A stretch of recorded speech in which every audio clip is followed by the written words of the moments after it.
നമസ്കാരം. ലോക്സഭാ തോൽവിയുടെ കാരണം എന്താണ് എന്ന് കൂട്ടിയും ഗുണിച്ചും ഹരിച്ചും കുറച്ചും എല്ലാം പരിശോധിച്ചിട്ടും അവസാനം കാരണക്കാരൻ പിണറായി വിജയൻ തന്നെ എന്ന ഉത്തരത്തിലേക്കാണ് സഖാക്കളെല്ലാം ഒരേപോലെ എത്തിച്ചേർന്നിരിക്കുന്നത്. ലോക്സഭയിലെ CPMന്റെ നാണം കെട്ട തോൽവിക്ക് ഒരേ ഒരു കാരണക്കാരൻ പിണറായി വിജയൻ തന്നെയാണ് എന്ന് ആവർത്തിക്കുകയാണ് കമ്മിറ്റി അംഗങ്ങൾ. കഴിഞ്ഞ 2 ദിവസങ്ങളിലായി നടന്ന CPM തിരുവനന്തപുരം ജില്ലാ കമ്മിറ്റിയിലാണ് മുഖ്യമന്ത്രിക്കും CPM നേതാക്കൾക്കുമെതിരെ ശക്തമായ വിമർശനമുണ്ടായത്. കമ്മിറ്റിയിലെ ആദ്യ ദിനമാണ് ജില്ലാ കമ്മിറ്റി അംഗമായ കരമന ഹരി തലസ്ഥാനത്തെ ഒരു മുതലാളിക്ക് മുഖ്യമന്ത്രിയുടെ അടുക്കളയിൽ വരെ സ്വാധീനമുണ്ട് എന്ന് അഭിപ്രായപ്പെട്ടത്. തുടർന്ന് മേൽക്കമ്മിറ്റിയുടെ പ്രതിനിധിയായി പങ്കെടുത്ത N സ്വരാജ് ആ മുതലാളിയുടെ പേര് പറയണമെന്നും വെറുതെ ആരോപണങ്ങൾ ഉന്നയിക്കരുത് എന്നും പറഞ്ഞു. എന്നാൽ കരമന ഹരി മറുപടി നൽകിയില്ല. തുടർന്നാണ് ഹരിയുടെ പരാമർശം പരിശോധിക്കണമെന്നും വിശദീകരണം നൽകണമെന്നും പാർട്ടി ആവശ്യപ്പെട്ടത്. മുഖ്യമന്ത്രി, മന്ത്രി PA Muhammad Riyas, speaker AN Shamseer എന്നിവർക്കെതിരെ ജില്ലാ കമ്മിറ്റിയിൽ വലിയ രീതിയിലുള്ള വിമർശനം തന്നെയാണ് ഉയർന്നത്.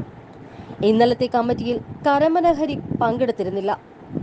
തലസ്ഥാനത്തെ ഫാർമസ്യൂട്ടിക്കൽ വ്യവസായിയുമായി AN ഷംസീറിന് ബിസിനസ് ബന്ധമുണ്ട് എന്ന് ചില ജില്ലാ കമ്മിറ്റി അംഗങ്ങൾ ആരോപിച്ചു.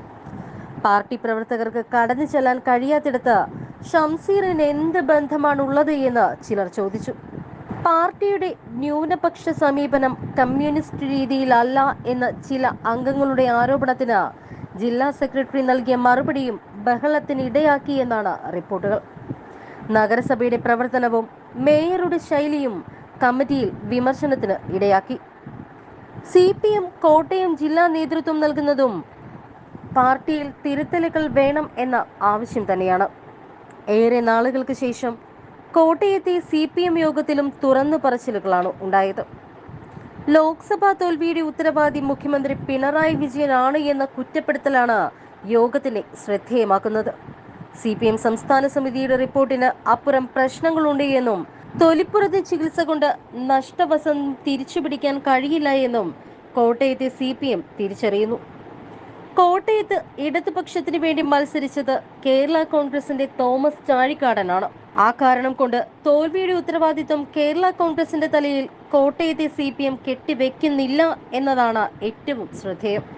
പിണറായി സർക്കാരിന്റെ പ്രവർത്തനങ്ങളിൽ പലതും ജനങ്ങൾക്കിടയിൽ അവമതിപ്പുണ്ടാക്കുന്നതാണ് എന്ന് CPM കോട്ടയം ജില്ലാ കമ്മിറ്റി യോഗത്തിൽ വിമർശനമുയർന്നു.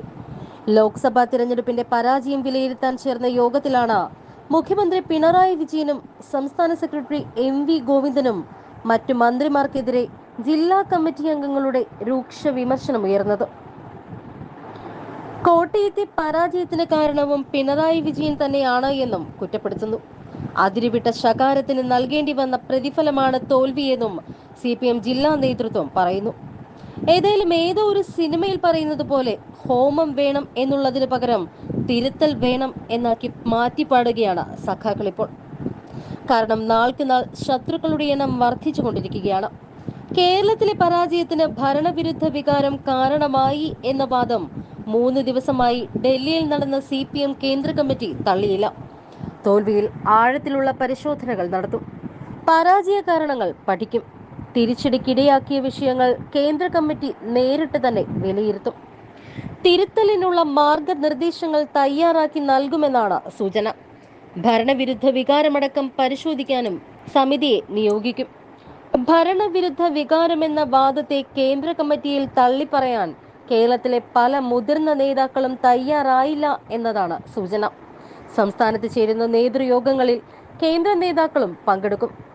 3 ദിവസമായി നടന്ന പാർട്ടി കേന്ദ്ര കമ്മിറ്റി യോഗം ഇന്നലെയാണ് സമാപിച്ചത്. അടിസ്ഥാന വിഭാഗങ്ങൾക്കിടയിലെ വോട്ട് ചോർന്നത് കേരളത്തിലെ തോൽവിക്ക് കാരണമായി എന്ന് കേന്ദ്ര കമ്മിറ്റി വിലയിരുത്തി. മത സാമുദായിക സംഘടനകളുടെ എതിർപ്പ് മാത്രമല്ല, പരാജയത്തിന് വിവിധ കാരണങ്ങളുണ്ട്. കമ്മ്യൂണിസ്റ്റ് ആശയങ്ങൾ തിരികെ പിടിച്ചാൽ ജനം പാർട്ടിയിലേക്ക് മടങ്ങിവരും. ജനങ്ങളുടെ ഇടയിലേക്ക് ഇറങ്ങി പ്രചരണം നടത്തണം, അവരെ കേൾക്കണം. കേരളത്തിൽ BJPയുടെ വളർച്ചയും വോട്ട് വിഹിതത്തിലെ വർധനയും CPM പരിശോധിക്കും. തൃശൂരിലെ സുരേഷ് ഗോപിയുടെ വിജയം തടയാൻ കഴിയാത്തതും ചർച്ചയായി. കേരളത്തിൽ പാർട്ടിയുടെ പരമ്പരാഗത വോട്ടുകളിൽ ചോർച്ചയെ അതിഗൗരവമായി തന്നെയാണ് കേന്ദ്ര നേതൃത്വം കാണുന്നത്. ഇനിയും പാഠങ്ങൾ ഉൾക്കൊണ്ട് തിരുത്തലുകൾ വരുത്തിയില്ല എങ്കിൽ ഈ കപ്പൽ അധികം വൈകാതെ തന്നെ ആടിയുലയുന്ന കാഴ്ച കാണേണ്ടി വരും.